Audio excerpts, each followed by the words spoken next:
Revelator John. Hello Revelators, welcome to Revelator John for another weather theory video. Today I'm talking about stationary fronts. So see my other videos for cold fronts and warm front. But a stationary front is, as the name would suggest, it is a frontal movement, a boundary between two air masses that isn't actually moving or barely moves. The pressure differential between the two air masses is very, very narrow or very shallow. So there isn't much of a pressure, if you like, pressure gradient to move this front along. Winds along a stationary front can, between the two air masses, can run parallel with each other, but they're not necessarily strong winds. There is an equilibrium in play, if you will. So the front is just static, it's not really moving. In many ways it can act like a bit of a warm front in that it's very, very slow moving.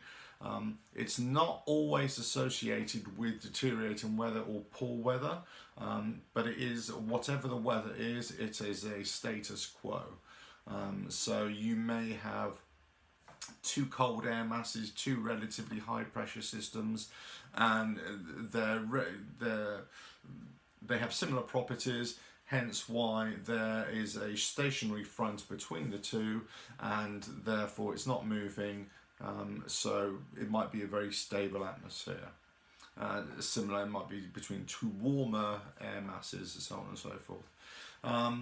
Stationary fronts can occur quite often in stable atmospheres and stable air masses, I should say.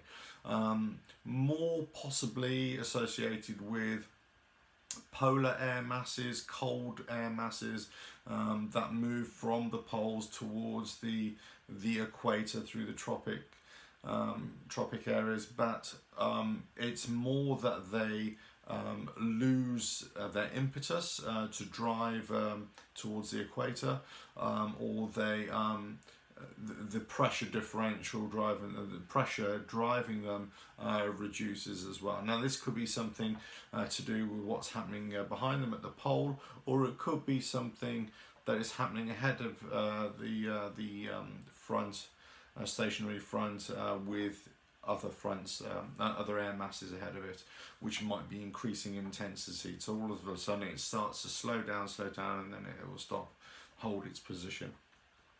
So that is the stationary front.